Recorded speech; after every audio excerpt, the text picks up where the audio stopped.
Hello, I'm Dr. Lipi Roy, and welcome to my show, Health, Humor, and Harmony. In today's show, I have the honor of interviewing Emmy-winning journalist, anchorwoman, activist, mom, wife, and all-round badass woman, Katie Couric. March is Colorectal Cancer Awareness Month. And as many of you know, Katie has been passionately vocal about colon cancer screening for over 2 decades.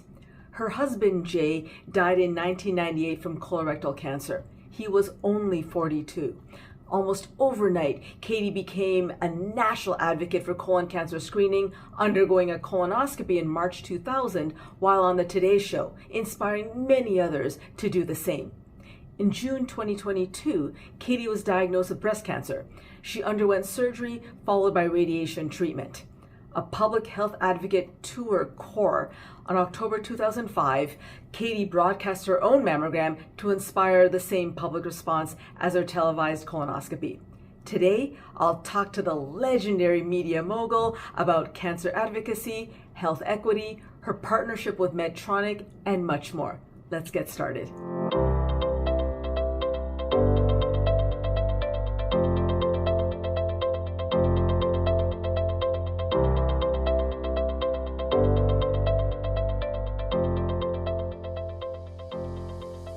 The first question I asked Katie was, what surprised her about the commonalities and differences between being a cancer survivor and being a caregiver to her late husband, who was diagnosed with stage 4 colon cancer?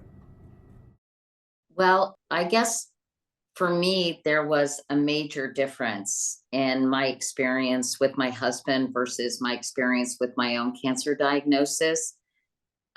Jay was diagnosed at 41 with stage 4 colorectal cancer.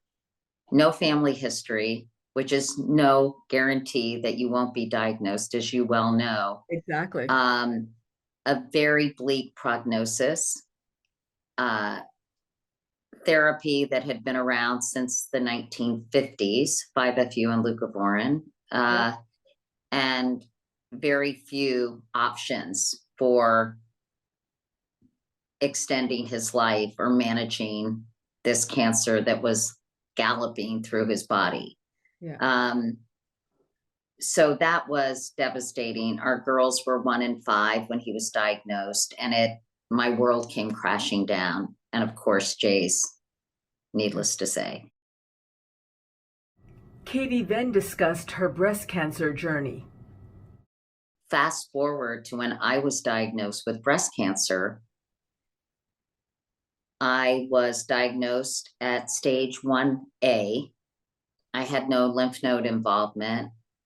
It was discovered during a routine mammogram, for which I was 6 months late because COVID, I think, got a lot of us off schedule. Absolutely, it did. And when my gynecologist said, "You're due for a mammogram, but you're past due," I was like, wait, what?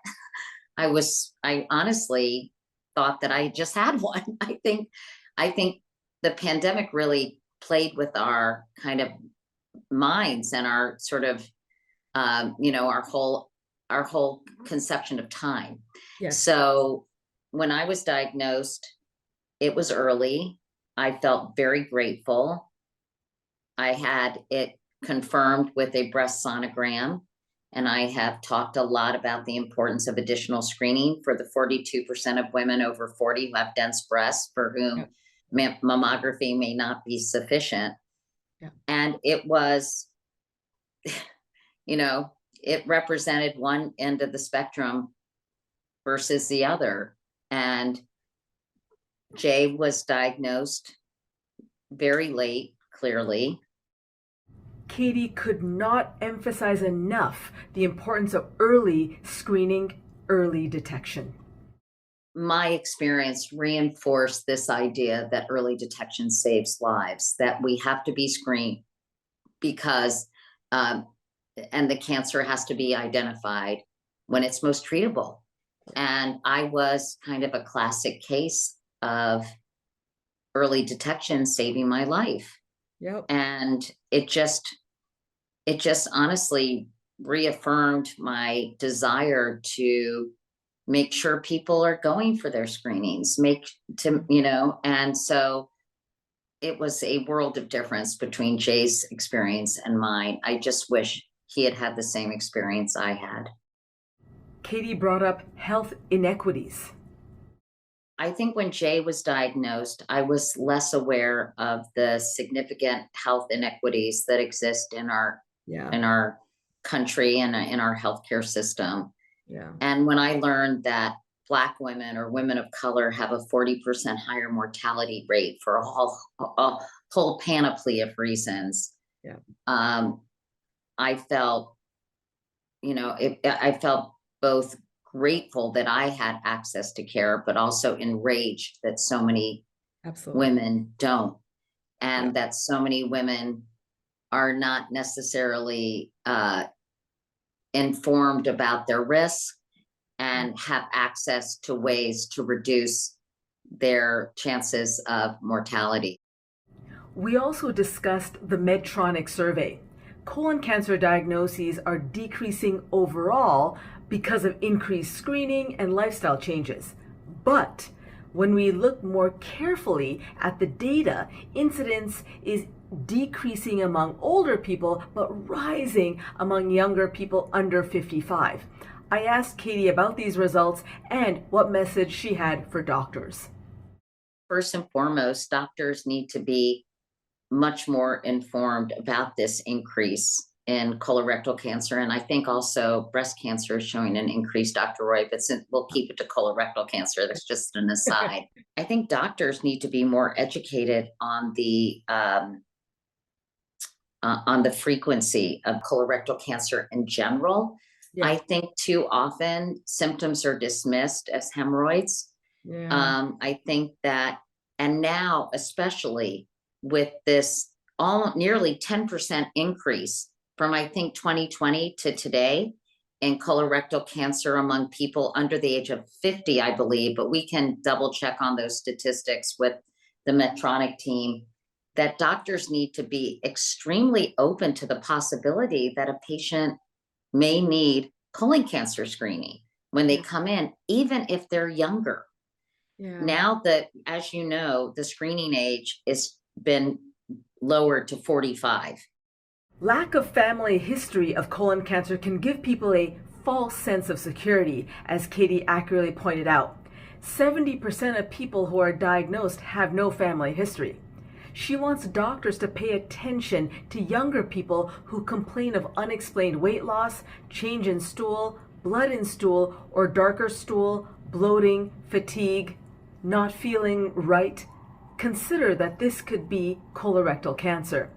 We don't know the exact reason. Scientists are working on it. Possible risk factors include environmental causes, processed foods, change in the microbiome, overprescription of antibiotics, as well as obesity and lack of exercise. But knowing the clear reason can help create better screening guidelines to identify those at higher risk. Her message to younger people. Because screening is still 45 and over, with no family history, I think that people really need to be reminded of the symptoms that I just outlined to you. Yeah. And they need to obviously try to lead the healthiest lifestyle possible, eating, whole foods and exercising and taking care of themselves, drinking moderately, or talking to their doctor, doing all those lifestyle things that will reduce their risk. But I think they really need to pay attention to these symptoms. If you see blood in your stools, you need to call a doctor right away. And as I said, sometimes you don't see red in the toilet bowl. You'll see just a much darker color. I know this is like not exactly cocktail party conversation. I reassured Katie that when me and my doctor friends get together for dinner, we talk about much grosser things all the time.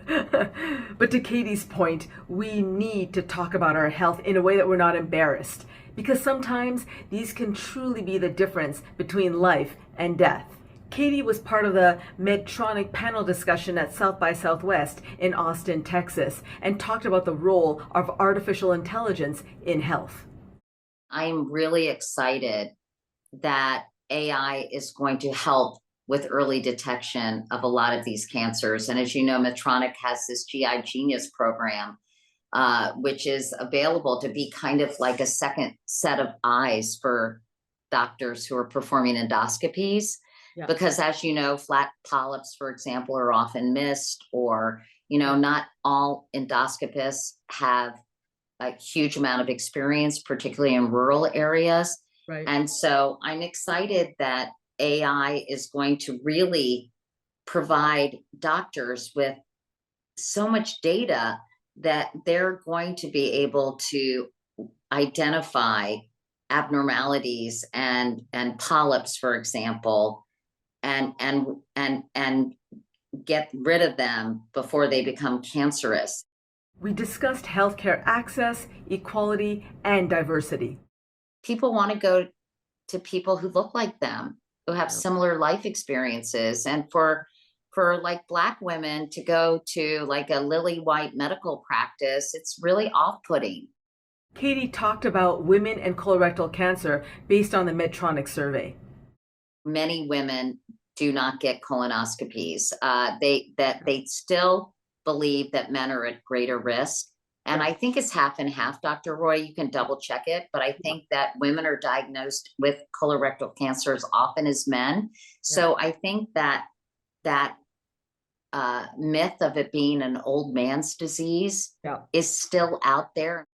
She also pointed out that less than half of young women aged 44 to 59 have been screened for colon cancer, but 80% of those same women have had a mammogram. Katie said, we need to remind them that their colons are as important as their breasts. My thoughts. Katie Couric is a national treasure. Not only is she one of the smartest people I've ever met, she's one of the bravest.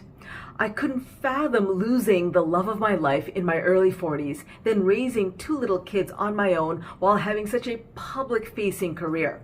I found Katie Couric to be very medically savvy, to the point where I said that she deserved an honorary medical degree, in addition to her other honorary degrees. She cares deeply about health. From cancer screening to women's health to racial and ethnic disparities in health. As a physician who has not only ordered many colonoscopies but also undergone the procedure myself, I completely stand with Katie Couric in reminding all of you to read up on colon cancer, recognize the symptoms, know your own body, and see the doctor when you're experiencing unusual symptoms. Life is short. Take care of your health. What can you do every month to address colorectal cancer? You can learn from, donate to, or volunteer with organizations like the American Cancer Society, the American Association for Cancer Research, the American College of Gastroenterology, Colorectal Cancer Alliance, the Colon Cancer Foundation, and the Global Colon Cancer Association. Well, that's all for today. Here's your joke of the day, GI themed. Why don't skeletons fight each other? They don't have the guts. Be sure to subscribe to my YouTube channel, write comments below, and follow my Instagram at healthhuberharmony. Dr. Roy. Be well. I'll see you soon.